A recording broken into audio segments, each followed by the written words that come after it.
Un début de journée un petit peu pluvieux sur Prachuap Khiri Khan.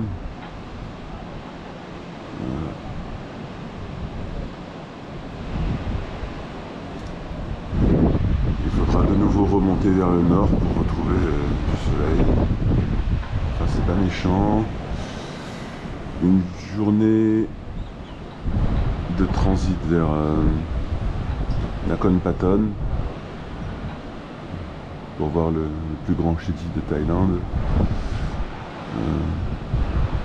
Voilà, une petite journée de 250 km tranquille. Toujours le temple là-haut.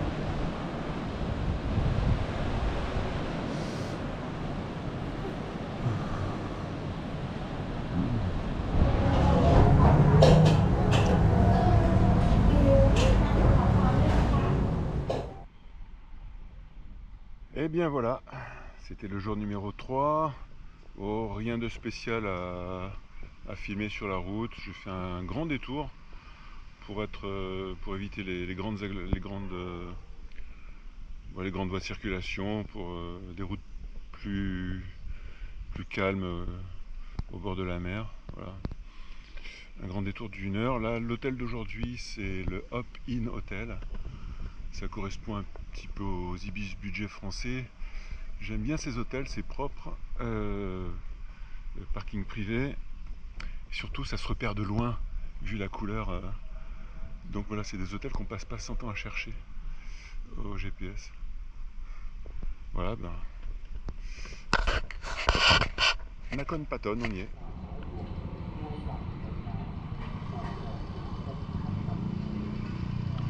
Bon alors pourquoi Nakhon Pathom?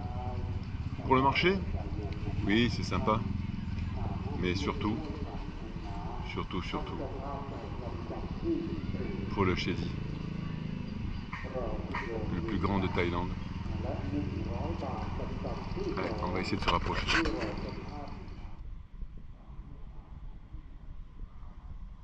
J'adore cet endroit.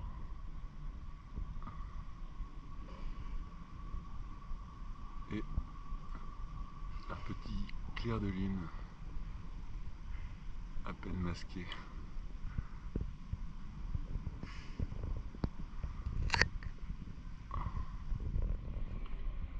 Voilà, devant le Chedi, on a une statue de Bouddha immense.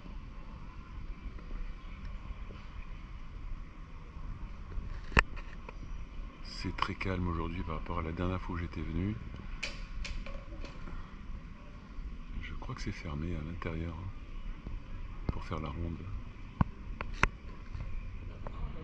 On va finir notre visite de Nakhon Pathom sur un dernier plan. Le Bouddha, le Chedi. Un endroit à ne surtout pas manquer en Thaïlande.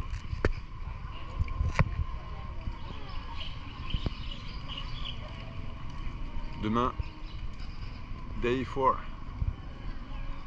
A long travel is waiting us. Non, allez, je déconne, je suis tellement bien ici. Alors, on va faire un tour. Le marché géant.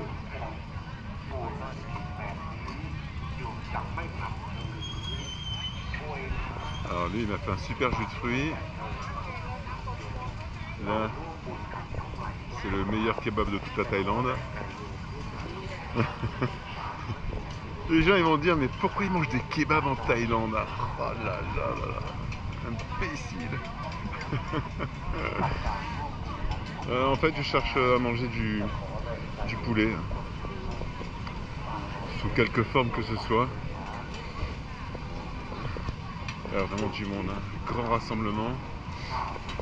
Et c'est toujours ça que j'aime, c'est paisible. Il n'y a personne qui hurle, il n'y a pas de bagarre. Personne n'embête personne.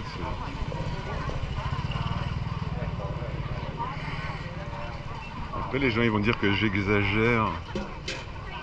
Non mais...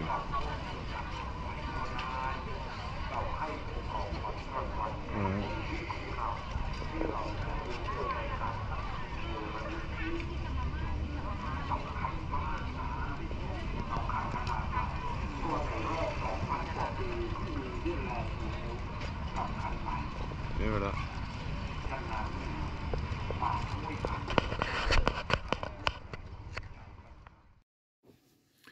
Et donc, voici le parcours du jour. Il est inscrit 261 km, mais on peut rajouter 100 km parce que j'ai vraiment fait des détours pour rester le long du bord de mer le plus longtemps possible, pour avoir des paysages un peu plus intéressants et beaucoup moins de camions sur la route. Donc ça, c'était pas mal, un peu plus long, mais pas mal. Là, on est à Nakhon Pathom, on est à la hauteur de Bangkok. Bangkok que j'évite soigneusement en moto parce que c'est catastrophique la circulation là-bas. Il faut savoir que les motos sont interdites, quelle que soit leur cylindrée, sont interdites sur la plupart des voies rapides ainsi que sur les autoroutes. Donc ce qui fait que vous vous retrouvez dans des petites rues complètement embouteillées et vous êtes arrêté. Donc la dernière fois que j'avais essayé, de l'entrée de Bangkok jusqu'à mon hôtel, j'ai mis 3 heures. Et de l'hôtel jusqu'à la sortie de Bangkok, j'ai remis 3 heures le lendemain. Voilà, c'est, vous sortez de l'hôtel, vous êtes arrêté. Il n'y a pas moyen de faire route correctement. Donc j'évite soigneusement Bangkok en moto. La dernière fois, j'avais laissé la moto à Pattaya et j'étais arrivé à Bangkok en bus. Voilà. Que dire d'autre? Donc malheureusement, vous avez pu voir que oui, le Shedi. Donc, pourquoi Nakhon Pathom? À cause du Shedi, c'est le plus haut Shedi de Thaïlande, qui s'appelle le Prapatom Shedi. Voilà, j'adore cet endroit, mais malheureusement, là, suite au Covid, vous avez pu voir que l'accès de la cour intérieure était fermé. Donc, il n'y a pas moyen de faire la ronde tout autour du Shedi.